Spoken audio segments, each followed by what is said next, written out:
It's another epic buybacking! Hey everyone, it's Joe and Michael from Bullion Now, bullionnow.com.au, selling you the best bullion bars and coins shipped to you worldwide from Melbourne in Australia.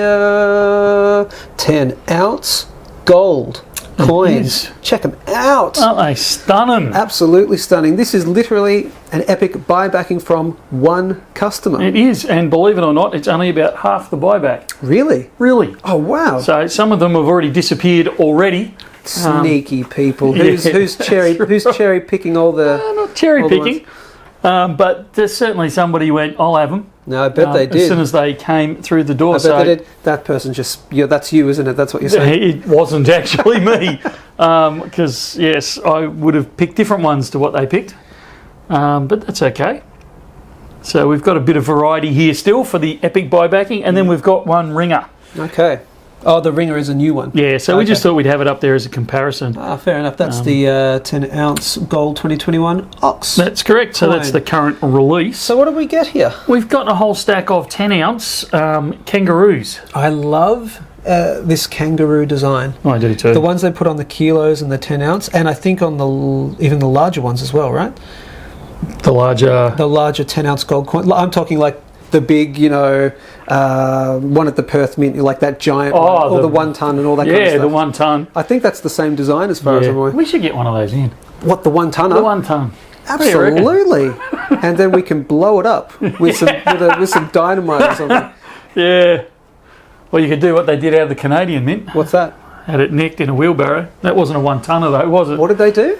So the Canadian Mint produced, hang on a sec, I'll ask Matt. Can you remember what? 500 kilos, I think. 500 kilo one, yeah, and somebody broke in with a wheelbarrow and carried it off down the street. Are you joking? Oh my goodness. Got away with it too, didn't he, Matt? Yeah. Wow. Now I think it's melted. Yeah. There you go. So, yeah, we'll try not to have that happen. No, we'll try not to. But let's get back to what we're actually looking at, the 10-ounce gold coins. They really do come up a treat. They do. And we're looking at ones from, this is 1995, 97. Oh, we don't have 2006, so we don't have a set. No, it's not a set. Right. In fact, there's a multiple of the 2006 by the look of it. Oh, yeah. And just a couple of the others. A couple of vintage ones now. Yeah. Kilo. It was 100 kilo, was it? Yeah. There we go. Fantastic. And epic buybackings, we do these to show that, we pay spot price most of the time. Did we pay spot for these? I believe because of the size of the load, we actually paid slightly under. That's the deal with, slightly. Some of them, when you get close up, and you may have even picked it in that, you can see like this one, bit of red fluff on there, the coin's actually been dirtied up itself. So it's seen better days this one. Yeah. The others are actually in pretty darn good condition. The coins there's a couple of the capsules I've just noticed then have got cracks in them. So not that that's a big deal. We can actually, and it's my job for this afternoon is to actually source some replacement capsules from the Perth Mint. Okay. So we'll re-encapsulate some of these. Yep. But yeah, it's the sort of thing that that we buy back.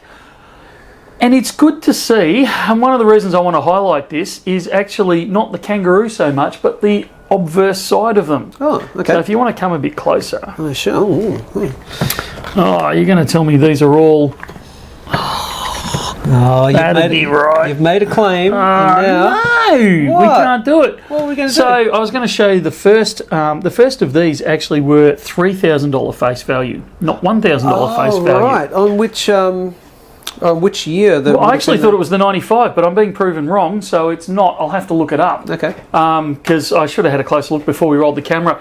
But the first 2 years that they produced the 10-ounce, so that was probably the 93, 94, I'm guessing. I'll have to go and look that up. Their face value was actually $3,000, not $1,000. Right, okay. And then they wound it back to $1,000. Even though gold went up, they wound it back to $1,000. So, and we've spoken briefly about this before, where it's not actually... The face value of the coin is not actually related in any way to the value of the coin itself, because they get an allocation. In this case, the Perth Mint gets an allocation of you can produce X number of dollars worth of currency, because these are actually Australian currency. You can produce X amount per annum. And obviously, if they use a $3,000 face value instead of a $1,000, they can only produce a third as many. Correct, they've wound it back to $1,000 face value on these. And as far as I'm aware, it's still $1,000. Right, okay. But even now. So we're missing the $3,000 face value We are, which is a bit of a shame, but there you go. Oh, it is what it is. What do you do? Yeah, that's right. So, but you can legally take these down the street and you can spend them. Oh, man. Can you just imagine trying to do that? I'm sure there's videos out there on YouTube of people who have tried to do that with, maybe not as large coins.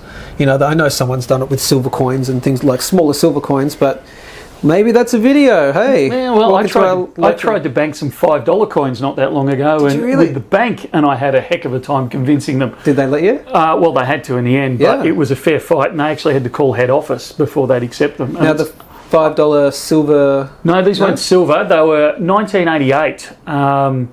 The Commonwealth Bank and RAM produced these $5 coins as a bit of I think they were a bicentennial celebration. Right.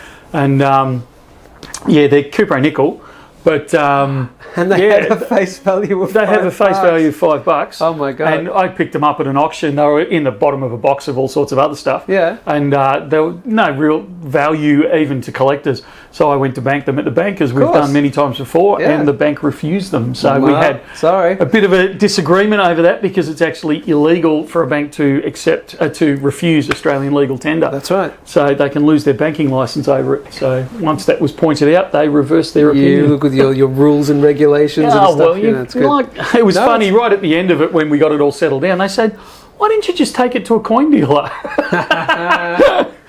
Funnily enough. Well, here you go. If you're watching this video within, I'd say, a few days, a couple of weeks maybe, depending on how long these last, these are available for sale on the website. They'll be under, say the buyback 10-ounce category, something like that. We might repurpose that. We might have to repurpose for coins in particular, something like that, or maybe even a random year Perth Mint, something like that. But I'll put a link below. Gold coin. Yeah, I'll put a link below to the individual sale page for this, whatever we turn this into. And this is, again, this 10-ounce ox was just for a comparison. It was. It was just to show the old to the new. Yep. Actually, and does it have the $1,000 face value? It does. Yeah, what do you know, right there.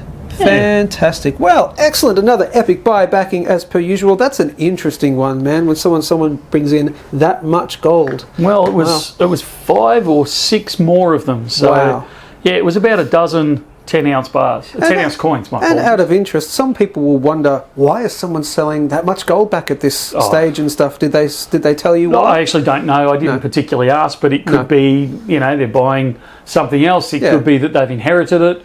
It could be a whole variety of reasons. You never know why people need to source like cash in their stack at any time. And it's not necessarily that they think the price is going down or anything along those sort of lines. It's that I need to diversify. Well, it's the whole reason we stack in the first place. That's right. We're not a bank, but we like to think of ourselves kind of like a bank, Yeah, absolutely. All right, like, share, subscribe, all that good stuff. Head over to bullionnow.com.au. That's another epic buy backing. Thanks again, Michael. And as always, that's it from me. And from me too. We'll see you soon. See ya.